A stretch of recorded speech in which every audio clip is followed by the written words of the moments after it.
All right. So, introductions. My name is Jonathan Louie. I am the head organizer of the Vancouver Rust Meetups. I also work for Bitcoin Technologies. I've been working there for 4 years now as a software developer. I'm currently not writing any Rust myself, but I pretty much write Rust every day these days, at least. Not always like that, but more recently I've been working on a bigger Rust project, so I'm kind of excited to dig into Rust a little bit more. Oh wow, we're getting a lot of people now.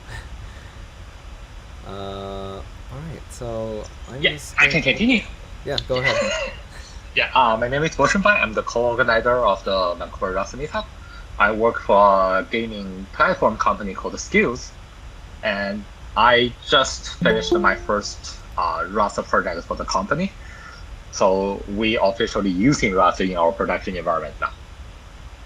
I would like to share that maybe next or another next meeting. Nice to meet you guys. Actually, we actually have someone lined up for next month, so uh, Oh yeah, then the month next. after. Yeah, Yes. I think actually Great. next month Evgeny will be talking. I think about like leak code. Actually, why don't we go to Evgeny right now, and he can introduce himself. Hello. Hello. Okay, my name is Evgeny. I work for PressReader, a Richmond company, and I am .NET developer, and I learn Rust as a hobby, and I hope one day I will switch to Rust as a full-time developer. And next month I will present how I used Rust on lead code, solving lead code problems, and I'm going to tell about circularities, writing solutions in Rust, and what lead code can offer to programmers, to Rust programmers, to solve the problem. That's it. All right. Cool. Looking forward to seeing your talk next month. Let's move on to Ralph.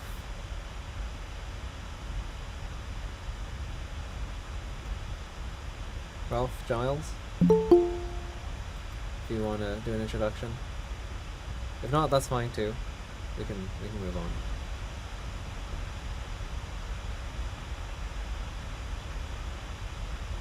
All right.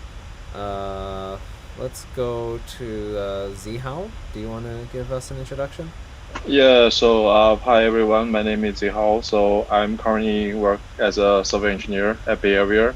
So currently work for Texas, but I recently get a new job. Like this job is I'm gonna do a lot of Rust code. So my current position is also write some like Rust code. So specifically we're writing um something called secure computing, like using core Rust. So there's a kind of like a Rust SDK, SGS SDK. So to write some like machine learning code. So yeah, so it's basically pretty much about my background. Yeah, I'm here like looking for meet new people, like learning more about Rust technologies. Yeah. Cool. Excellent. We'll do introductions for another 4 minutes. So let's go to Marcio Ordonez. Hope I'm pronouncing that right. Yeah, that's pretty much it. Hello, guys. I'm Marcio. I'm a junior full stack software developer. I work for a Brazilian startup, and we use Rust in our backend. And I'm loving it, and I'm trying to get engaged with the community. So that's it. Awesome. Glad to have you here. Let's see, we have a big list of people here. Let me pick someone at random here. Actually, how about Fyro Solutions? Would you like to introduce yourselves? Hello everyone, my name is Philip. Something went up with my name, so I'm using my company's name instead of my name. I don't know, Google Meets is a bit weird. Yeah, my name is Philip. I've been in Rust for like 3 years. I try to get more and more involved in the Rust community because I really enjoy it as a programming language, and I try to stay up to date. I'm in Europe right now, so it's like 3 o'clock in the morning, and I'm working late on a project. And then I saw this Rust meetup pop up in my inbox, and I was like, "Yeah, why not? I'm awake doing kind of Rustish things, so let's go." All right, cool. Well, glad to have you here, and yeah, sorry for the awful time slot for you, but No worries, it worked out today. all right. Wei Yuan? Am I pronouncing that correctly? Yeah, correct. All right. Hi. This is Wu Yuan. I'm currently the second year PhD student in Simon Fraser University, and we mainly build data tools for data science in Rust in our lab. For example, we built a tool called Connector X in Rust, where basically it's embedded into Python, and you can use it to download data from like databases, for example, Postgres, into a data frame, like Pandas data frame or PyArrow.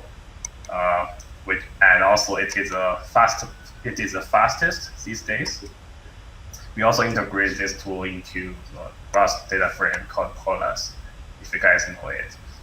And I personally have several years of Rust experience, and attending. And he actually, I'm not. It's not the first time I attend meeting. I attended meeting last time when someone is sharing the generic associate type as well as the constant generics. So I'm mainly attending here to see people and to see like what's everyone doing with Rust. Cool, nice to have you. And I think according to like the JetBrains survey recently, 80% of Rust developers right now have 0 years of experience. So you're in good hands. You're in good company here. Let's go to Aaron. Aaron Salis?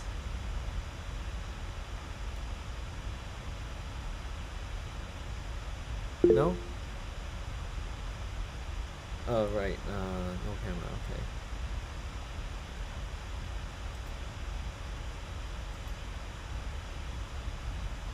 All right.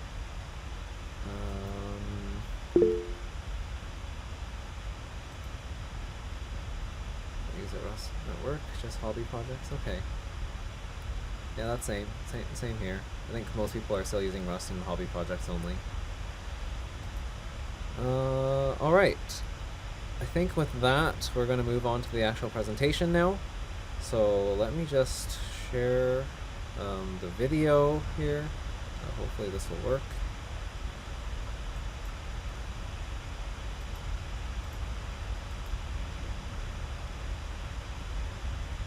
Is everyone able to see this okay? Does this look fine to you? Yes. Okay, excellent. Let's just get started then. Hello everyone. I'm very glad to be invited to give you a talk as the Huawei Director of Trustworthy Lab in Ireland Research Center. My talk will be on our Rust mission, which is for trusted system programming. So first, let me explain why Rust matters to Huawei. We think Rust is important, not only because the common reasons. So as you know, in the Stack Overflow surveys in the recent 5 to 6 years, Rust has been voted as the most beloved programming language for developers. Also, scientists recently are turning to Rust, as shown by a Nature article in last December. But these are not the only reasons why Huawei is interested in Rust. So here I give you some major reasons why we are interested in Rust. So in February, Rust Foundation has been set up, while Huawei is one of the main contributors to the Rust Foundation. We'd like to make a lot of contributions to Rust community as a company. So the reason behind that, first of all, we know that the C programs for system programming has been found problematic. 70% of the bugs by Microsoft research has been related to the improper use of memory. So this is problematic because at the Huawei we have a lot of C and C++ programs for the system programming. Secondly, system programming likes to have higher performance products. And currently, the memory-safe programming language like Java or Python, their performance are not comparable to C or C++. So Rust has provided a better chance in getting to the performance close to C. And thirdly, Huawei has many developers, roughly 100,000 developers, and they are mainly worried about the productivities that our traditional software engineering tools have may not be as productive as using the Rust toolchains. So we'd like to make a lot of contributions so the Rust toolchains can be as performant and also productive as other programming languages. So, okay, I have to pause for a moment. I have to let people in. Sorry, just yeah, hopefully this will just keep going. we have described it, some of our major work and ongoing work in this website. So it describes basically a trifecta, that is language features for the safety, compiler optimization for the performance, and developing tools and library for productivity. These trifectas are equally important for our mission of trusted programming language. So what features make the system memory safe? How to make software products more efficient? And how can new programming language like Rust be adopted smoothly? So these three questions are always in our minds. To do so, let me give you a couple of examples on safety. For example, first we need to know how safe our code is.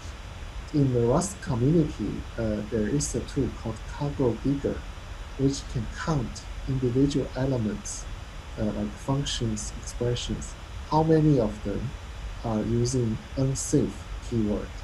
By using unsafe keyword, the Rust compiler is not responsible to check their safety. It's the programmer responsible for them. So in order to avoid that, we need to identify those problematic places and to double check whether they are safe. And in order to know for a software system how much code has been covered by the Rust compiler, we need to know the ratio of this, or the individual counts. So by doing a modification to the tool, now we are merging this into the Cargo Digger as a main feature. So this allows our product line to periodically check their code base, how much elements are in the compiler checked mode, and also by the dependencies, which crates are still not fully checked by the Rust compiler. So that's the first step, very initial step. The next one, as you may know, the C2Rust tool from Transpiler are able to translate C program into Rust programs. So this is the Rosetta code, one example from that data set. This code is translated from C to Rust. But as you can see, the Rust code, especially the function name, has been guarded by an unsafe keyword, as we explained earlier. So the Rust compiler will simply ignore the check for this section of the code. That means you change the syntax of C into Rust, but you didn't change the semantic safety of the semantic of the code. So to make sure we have the compiler checking the corresponding code, the transformation has to be much more intelligent and powerful. So what we do is we use the TXL transformation system to rewrite the C code into a more safe Rust code. So here there's no more unsafe keyword, but the computation is essentially the same as the corresponding C code. Only after that, our developer can use this as a safe code and carry on with the further development. So the next factor of our tree factor is performance. So one of the blockers for us to achieve high performance is that not all the chips Huawei developed are able to be supported by Rust compiler. So this one example, IAP32-bit ending for the ARM chip has to be cross-compiled. So we can make sure our product can be used, our Rust project can be used by our product. And this has been done as a contribution to the cargo build and AOVM compiler, Rust compiler. By this command, issuing this command, we're able to generate a working code for our own hardware. And also, surprisingly, we found the resulting code performed 5 times faster than the corresponding C code, which was quite unusual because the Rust performance is probably as close as C, but seeing it 5 times faster, there must be something new. It turns out that due to the rewrite of the code, we changed the algorithm in the program. And this new algorithm was enabled because Rust has simplified the representation for many branch conditions. So at the design time, we can choose a more performant algorithm. This gives us some insight that probably we can do something on the algorithm, so we can choose the more performant algorithm while we are rewriting the C code into Rust code. So this gives rise to the third topic for productivity. We look at the existing algorithms in the data set of C and C++.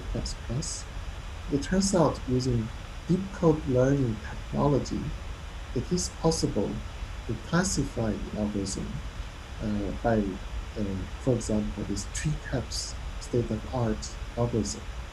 This algorithm we developed can enhance the accuracy to 98.5% for the C code. And however, when we apply this again to the Rust code, we found that the performance drops to 86%. But there's some ongoing work to carry on, so we can actually do this promising task. Next, we also look at the deep code learning, like InfraCode pre-training model. This one is pre-trained on multiple programming language and multiple tasks. So it's one model for multiple tasks, such as code classification, recommendation, and the repair. And this similar approach is applied to the different kind of search tasks by searching from code to code, code to text, or text to code. Very useful task for software engineering.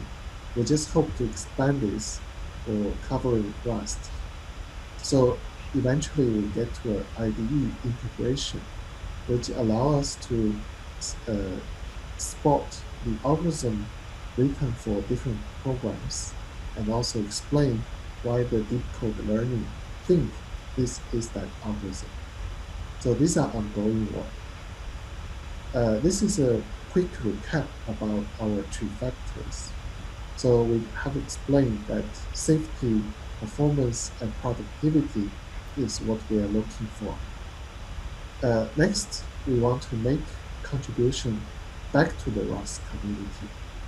And recently, as we explained, there's 35 features we developed for Rust, and this list is just growing. And these features are not arbitrary features we randomly chose and developed. We actually consider the roadmap of Rust, which is published in September last year. The major features listed here, we assess their importance for Huawei, and we also try to make our contributions by leverage our recent development. So we are making significant contributions, as you can see, for the Rust roadmaps. We just hope that with this ongoing work, we can benefit from the Rust community to help us make our product safer, high performant, and also productive. At the same time, we're able to contribute back to the Rust community to make significant contributions.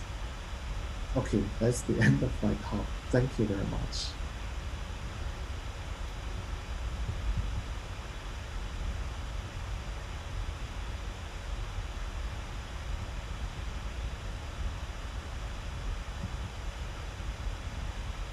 Okay, I guess that is actually it. Alright, cool. So yeah, that was the presentation. I think we have Michael Lin here to answer any questions about that. Yes, I'm here.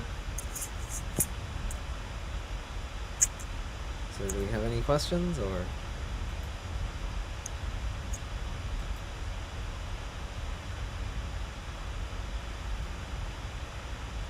Yes, no? Alright. How does C2 Rust how does it treat lifetimes or dynamic objects in general? In general, it doesn't know about any concept of lifetimes. You can think of it as a C reimplementation in Rust grammar. It doesn't really, if you look at the resulting code of the transpilation, it's not really Rust code. Error code here. It's more like C code, but in Rust grammar. So you can compile it with Rust compiler. It's legal Rust code, but it doesn't know anything, like it doesn't use any traits, implement lifetime, or anything like that. Thank you. Thanks.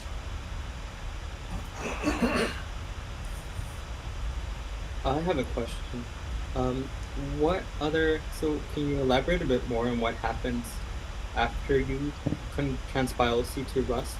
Does somebody have to like manually edit the code, or are there like stronger algorithms that can make it more rusty, or how does that work? You mean what can we use the results of C2 Rust for? Yeah, what's the next process after converting it to Rust? I mean, it's basically like C and it's unsafe, so you want to do something else to it.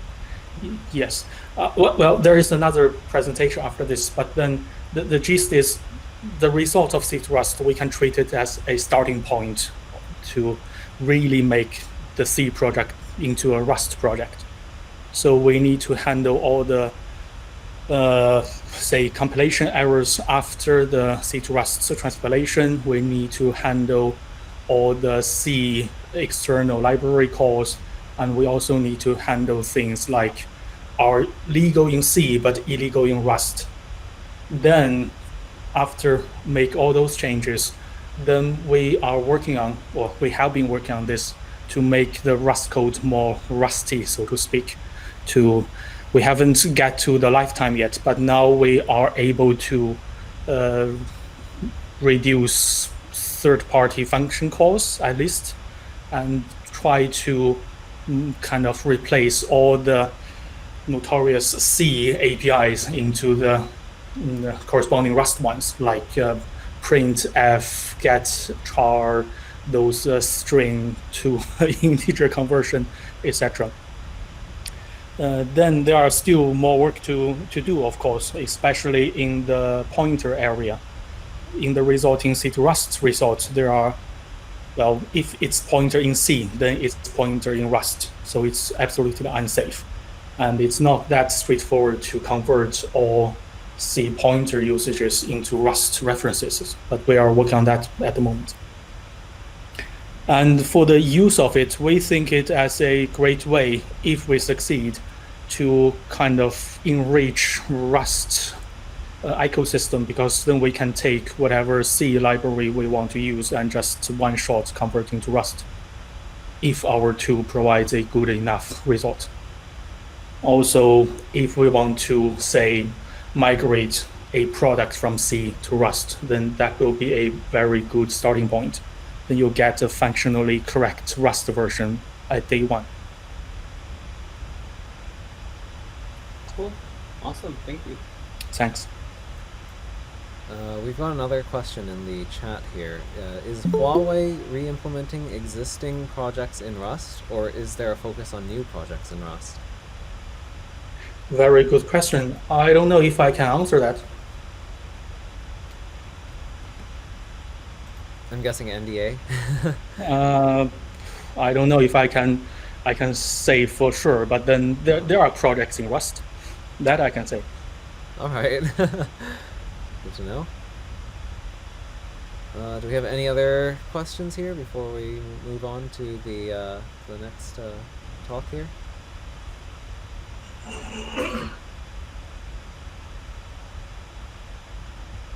Going once. Going twice. Okay, here's one. Does C2 Rust use LLVM for transpiler? Yes, it does. It actually uses a very specific nightly version for it to expose some internal APIs. That's also one of the problems with C2 Rust. You couldn't go to the latest, greatest LLVM. Yes, absolutely. That will be in our next slides about the TXL and what it does different than C2 Rust. Cool. All right.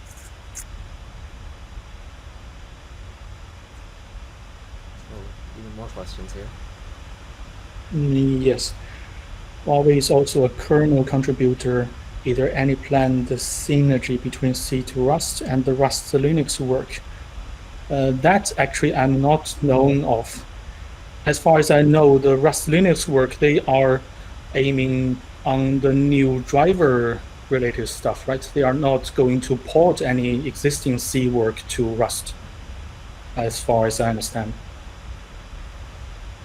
Then from Connor Brady, can it use the AST for parse C code to introduce lifetime, etc., to generate its Rust code?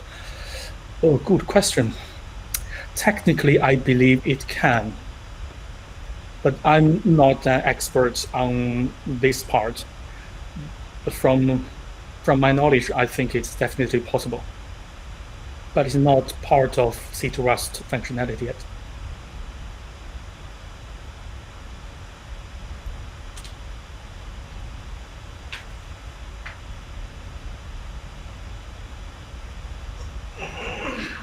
Okay.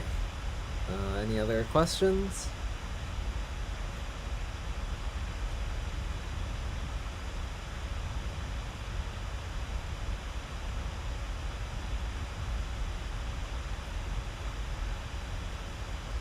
All right. I think we can move on to the next presentation here. So take it away, Michael.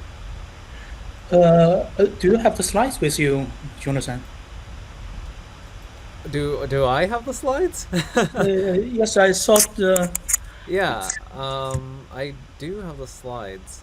I can go and get them right now. Because I'm using my private laptop, so I don't have the slides deck with me. Oh, Okay, that's not what I was expecting. By the way, has anyone been using C Rust 2? Has anyone used that before? No. Okay. Then it probably is easier for me because I'm not really a C Rust 2 kind of expert. Okay, now I have the slide deck. Let's see if I can open that. We've got a question here. Is this Immunent / C2 Rust repo on GitHub? Yes, it is. It is indeed.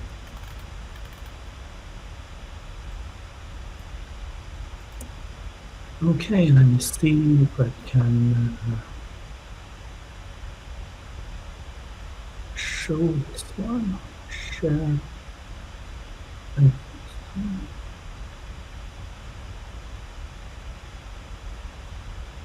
Okay, could you see the slide?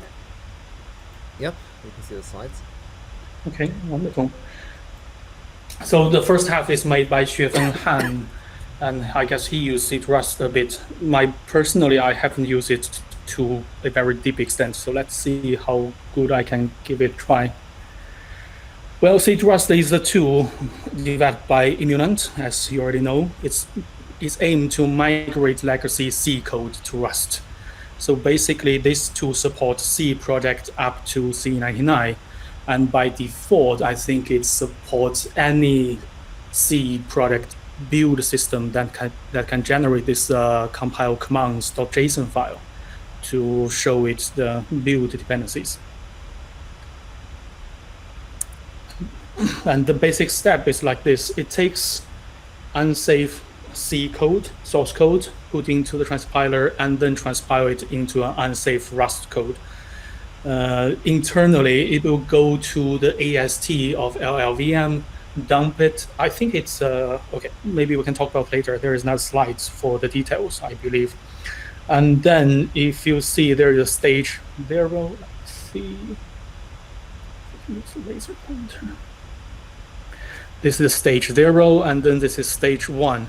And then there is iterative stages that you can manually write a lot of refactoring commands that's supported by this C Rust tool to refactor the resulting Rust code.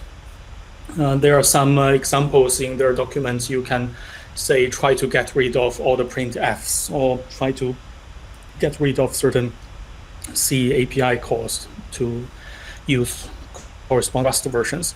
Then at the end, there is a cross-checking tool to check the C code and the Rust code are functionally the same, or to check the correctness of the resulting Rust code.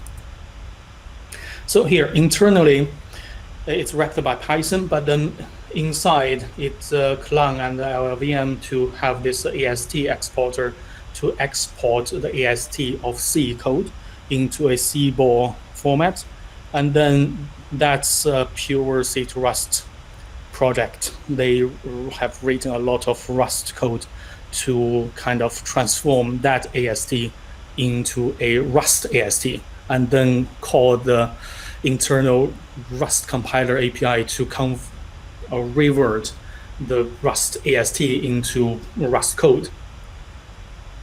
So C Rust, by that, C Rust can only use nightly Rust compilers. I think it's a version of nightly Rust compilers, something from last year or 2019, not very new. Yeah, okay, that's roughly this process I just said. So it's a CBOR format, and then this is Clang AST, importer AST, which is basically Clang AST imported, and then they do prunes and reloops and other transformations on the AST to make it a Rust C AST, and then reverse engineering it into Rust code. Some simple examples. So some of the features can handle the loops. It can handle those go-tos. If it's logically a loop, then they can make it into a loop, because I believe Rust doesn't have go-to. I'm not really a Rust expert, so if I say anything stupid, just correct me. Then practice from quicksort C to quicksort Rust. So it's quite straightforward, I believe.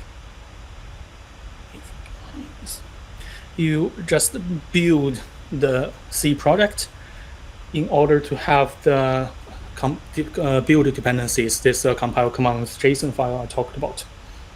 Then you just say C to Rust transpile and then input this JSON file. Then it knows which file need to be transformed. So if you look at the diffs of the two versions, on the left is the C version, on the right is the output Rust version. So if you look at all the kind of pointers in C, they are still pointers in Rust. And if you look at the Rust functions, they are all unsafe. Some of them might not really need to be. In this case, probably they don't need it on the function signature, but most of the bodies are unsafe, indeed, because of the pointer dereferences. But it's a functionally correct or the same Rust implementation of the C code. That's where the cross-checking kicks in, and the refactoring. The refactoring, basically, this is the resulting Rust code. You can look at the code and say, I want to refactor some of the aspects of this Rust code. And then there are, I think, 20 or plus 30 refactoring commands you can use to really help you automatically refactor things. For example, here, it's really subtle. Here, I think they refactored away the array from this ugly pointer offset expression to really just array expression. And then you can kind of, what did it do? Okay. Then if you know there is a swap in function in the, I believe this is, yes, this is an array in Rust. So you can use this built-in swap to replace this C-defined swap automatically, yes, but then not really that much, because you need to really look at the code and know that's what you want to replace, and then write the commands to replace it. And what was the last one? This was not written by me, sorry. I think it's the replace here. These are changed into Rust versions. So the gist is, C2Rust is a good tool. It can give you functionally correct Rust code. But then if you want to really refactor your Rust code, you need to look hard at your Rust code, come up with a refactoring command, and then refactor it. So there's an online tool. I encourage everyone to give it a shot. It's really nice. You can see how far this C2Rust tool can go. Okay, enhancement. That's the main work we did last year. So I think this is the same example as Professor Yu showed. It's from Rosetta Code project, the first one, $100. So that's the C code, and this is the Rust code from C2Rust. So basically here you see the kind of several drawbacks of it. First is the external APIs. It uses printf instead of the print macro. And all the functions have unsafe in their signature, which is not good, because that means the Rust compiler cannot check all these functions fully for memory safety. And then some of the expressions like array initialization is really kind of redundant. This is 100 zeros, so it literally gives you 100 zeros. In some of our products, if this is 2048, then it's a nightmare for the developer to look at it. And all the kind of the built-in types. This is not really C to Rust problem. It's mainly because C only guarantee lower bounds for those types, but it doesn't say specifically in the standards how many bits it really must be. But in Rust, it's very specific. So it uses the create libc to handle that problem. So on different targets, you get different bit widths. Then in our last year project, we took C to Rust as our kind of stepping stone, only the automatic part. We didn't take any of this manual refactoring part. So all the C code will go into C to Rust, and then we take that output, those Rust code, into a tool called TXL to transform the Rust code into a better Rust code, so to speak. And then later we would fix some of the build errors left. This is, for example, in some cases, legal C code is not legal Rust. For example, global static variables, their initialization. In C, you can call a dynamic function to initialize that. That's no problem in C. But then if you do that in Rust, that's illegal. All global static variables has to be initialized during compilation. So you can't have dynamic functions. You have to have a const function. Things like that need to be fixed. Okay, the result. So from the left C to Rust output to the right after our TXL transformation, you can ignore all those ones. We left them there because in some cases they are still needed, but not in this case. So all the external APIs, in this case printf, that is no longer to be seen because we can transform it into print macro, including all the fancy formatting strings. Not 100%, I would say 99.9% of C printf formatting strings can be transformed. Some of the corner cases are really, really messy. And if you look at function signatures, all the unsafe are gone if they are not necessary. And in case of this one, there is no unsafe statement inside the body. But if there is any unsafe statement inside the body, it will be wrapped by an unsafe block. So to minimize the unsafe kind of code. Then this expansion or explosion of init code, that is compact format now. That's rather straightforward actually in the transformation in this TXL code transformation. And then all the libc types, we have decided to kind of provide a configuration for the user to decide if they want cint to be i32 or i64, because you need to really know the target environment to decide. But they are all kind of primitive types now, so we don't need to use libc. And all these transformations are done by TXL. It's a kind of programming language transformation tool invented in the 80s, I believe. It's quite ancient, but it's quite powerful. So we have about 200 rules to transform different aspects of the Rust code to make it more rusty. As I said before, the pointers is still a hard problem. Kind of handling 80% of it is not that difficult, but then with the flexible C grammar, some of the pointer cases are really difficult.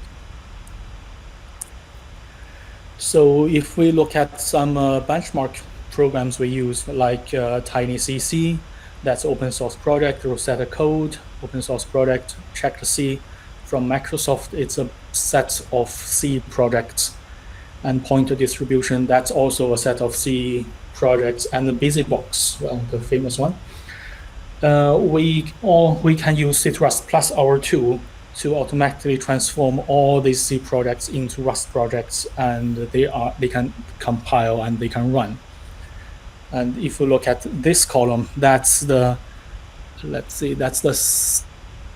function ratio, we call it, in the end.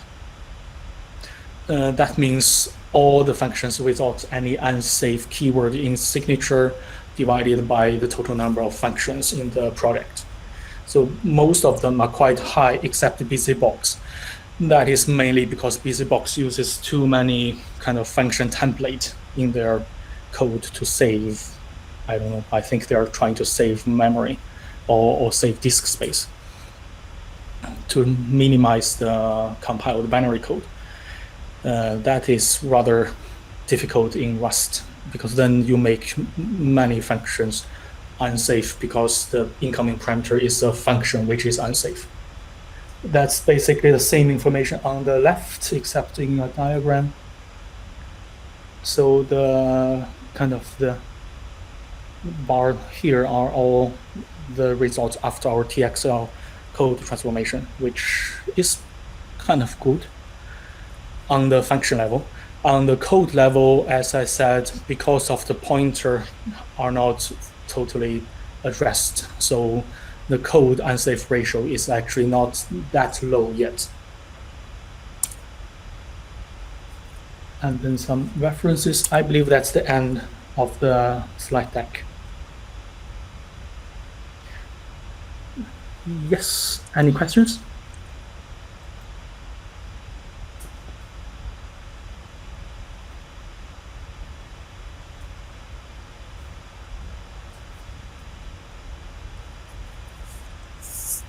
I have a question. Yes, please. Yeah.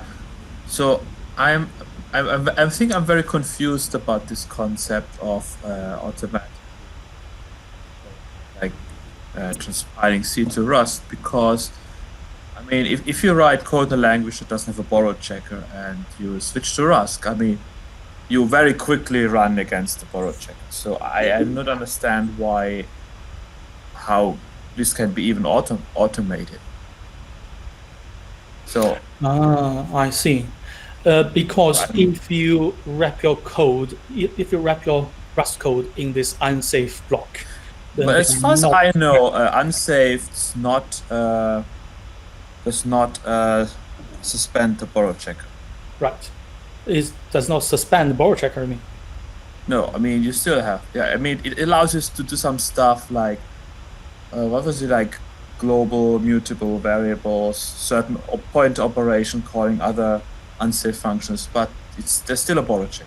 So I'm wondering how this is even possible to do. That as I said, I'm not a Rust expert, but I believe it doesn't. As far as I was told, it doesn't do full borrow checker. So it doesn't really do most of the checking in the unsafe block, because all this code, you can compile them with the latest nightly Rust C compiler. They work perfectly fine. That is very interesting. I'm surprised. I can't understand how that's possible. Or am I misunderstanding something? So as far as I know, you still have to satisfy the borrow checker even if you make everything unsafe. Isn't that right? Yeah, I think that's right. Like, as far as I know, unsafe just gives you like 4 new superpowers, really. Yeah. And they're like the ones that you mentioned. And it doesn't really turn off anything. That's my understanding as well. Like, take a simple example. I create my own object, and it's not copyable in Rust. I create 2 collections. I try to add it to both. Rust doesn't allow it, but C allows it easily. So what would happen if I do that in C and then try to transpile? But keep in mind, we are now talking about code that's originally written in C. Right. So I don't think there's any kind of uncopyable thing in C. Yes, that's right. But I mean, you can easily. So are you saying everything is made copyable in Rust and then it's gonna be copied? But there are some things you cannot trivially copy. No. Well, from this kind of around 1 million, 2 million lines of C code retranspiled, we haven't encountered that specific problem. I would think it's mainly because for all those complicated data structures in C, then later the references, well, not really references, they are kind of grabbed by the pointer. Then they're passing pointer around to handle I see. the data structure. So you're making pretty excessive use of pointers. Well, as many pointers as the original C code uses. I see, which is an quite unusual intent for Rust. Yes, absolutely. That's why I say the resulting Rust code is not ideal Rust code. It's more like C code in Rust grammar. That's why we want to do this code transformation on that to make it more rusty. I see. And the references, traits, like iterators, all these nice features, we haven't been able to bring in automatically yet. So you're saying like in many places where I would use references in Rust, you're using pointers. In this version, I would say all references in Rust are actually C pointers in the result, because there's no references in C. So if in C code it's a pointer, then it's a pointer in unsafe block in Rust. Actually, back to the initial problem that you're asking. So can you use unsafe to circumvent the borrow checker? So actually, there are multiple aspects of the borrow checker. One is the ownership, that's whether this one is copied or moved. Another is lifetime. So in reality, like you indeed can use unsafe to circumvent this lifetime check.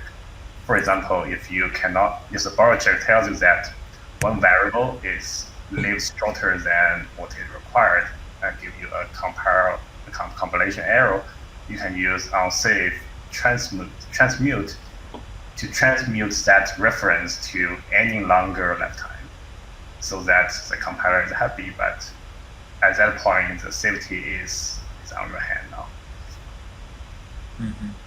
Yeah. One example is like you have two vectors. For example, if you push every value into the first vector and then pushes the references of each element in the first vector into the second vector, and then in a loop that you do this push, and then at the end of the loop you clear the first and second vector, but borrow check remembers that the second vector borrows the first vector, even if you clear all the content.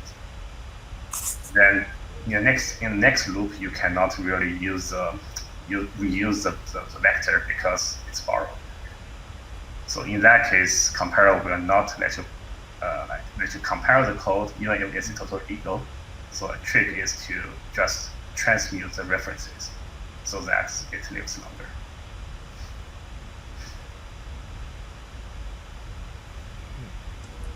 I see. Thanks for the explanation.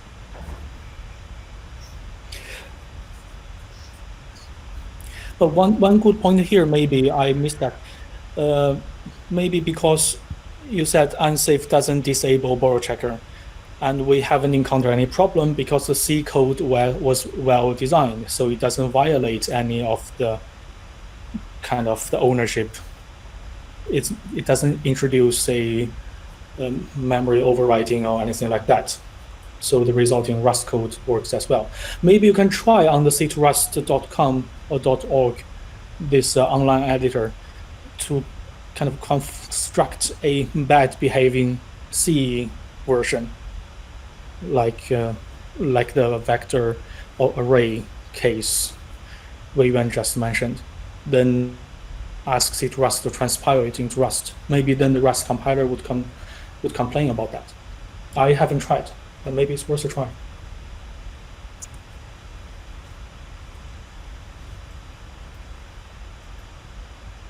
All right. Do you have any other questions?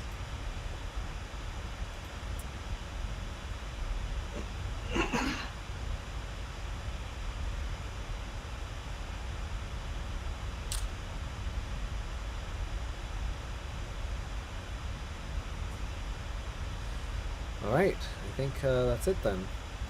So yeah, thank you very much, Michael, for the presentation. Thank you for the opportunity. No problem.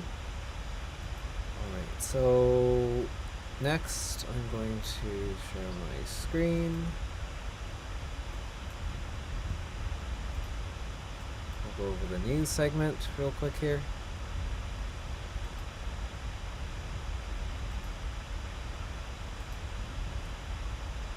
Can everyone see my screen? Yes, sir. Yes. Awesome, good to hear. So yeah, first item I've got here is RustConf. It's been announced. If you want to register, then yeah, you can do that. It looks like it's happening on September 14th. So definitely check this out if you're interested in going to a Rust conference. This is usually the biggest one, as far as I know. So just your reminder that RustConf exists, and you should check it out. Here's another story. This one's from Phoronix. Right, this is about Google. I think contracting out like the main developer of I think the Rust and Linux project to try and get Rust in the Linux kernel. There's been tons of news about this lately, and it seems like more and more likely that Rust is actually going to end up being in the Linux kernel. So that's pretty interesting and kind of exciting news. There's that. Here's a story about the error handling working group. So if you aren't aware, there is like an official working group that works on Rust's error handling story. I'm sure you've heard a lot about how confusing Rust's error handling can be and where it is today and some of the problems. I think this initiative here is mostly about removing some hacks and some misuse of the display trait from legacy code. So yeah, you definitely should check this out if you're interested in learning a little bit more about where error handling is headed in Rust and how things are likely going to change, and how the error handling working group is intending on fixing and improving the error handling situation in Rust. And lastly, we have Arty here. So Arty is a pure Rust Tor implementation, so it seems like it's actually an official project from the developers who work on Tor. And this one is actually a rewrite of their C codebase into Rust. And yeah, they talk a little bit more about it here, like why they're doing a full rewrite. And yeah, here's a warning: don't use Arty for real privacy yet. So it's not quite ready to be used as like a drop-in replacement for Tor yet. If you're looking to use it for that. But yeah, if you're interested in learning more about how they're rewriting Tor in Rust, yeah, you can definitely check out this article. As always, these articles will be posted to the Meetup event after the event has ended. So yeah, if you want to check these out, don't worry, they will be linked. And I think that is it for today. That's all we've got. So now we have some free time to talk about whatever and ask questions about Rust, or if you want to like share your project in Rust, then you can do that here as well.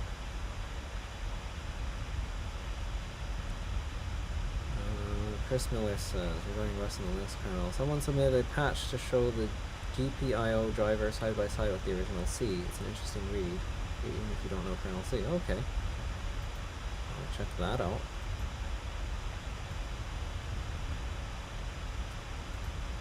I'll include that in the links after the meetup is over.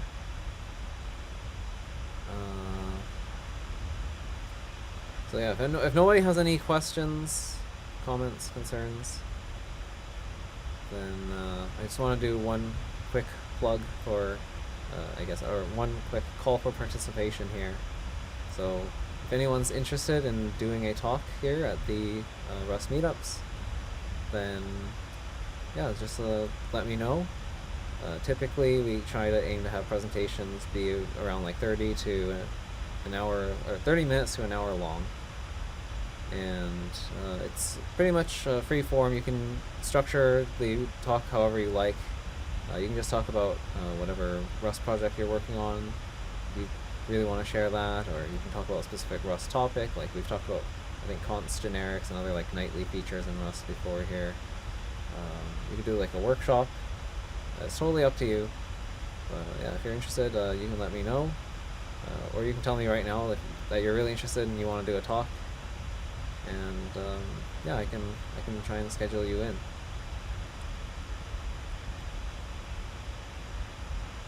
So yeah, if there aren't any other questions or comments, then